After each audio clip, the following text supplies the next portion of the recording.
KFC style chicken popcorn. Special ingredients ఏమీ అవసరం లేదండి. మన ఇంట్లో వాడుకునే స్పైసెస్తోనే చాలా క్రిస్పీగా చాలా టేస్టీగా రెడీ చేసుకోవచ్చు.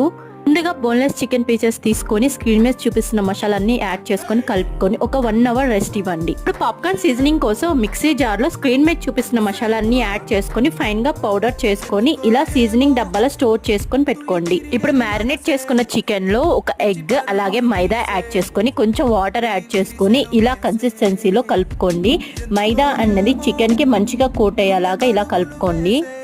ఇప్పుడు ఒక బౌల్లో maida, 2 teaspoons cornflour, salt and chaat masala add చేసుకొని కలుపుకొని ముందుగా రెడీ చేసుకున్న చికెన్ పీసెస్ అన్ని ఇలా వేసుకొని మంచిగా కోట్ చేసుకోండి.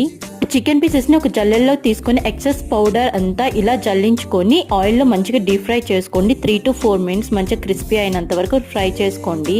ఇప్పుడు చికెన్ పాప్కార్న్ మీద సీజనింగ్ యాడ్ చేసుకొని ఇలా కలిపేసుకుంటే మన చికెన్ పాప్కార్న్ రెడీ. చాలా సింపుల్ గా.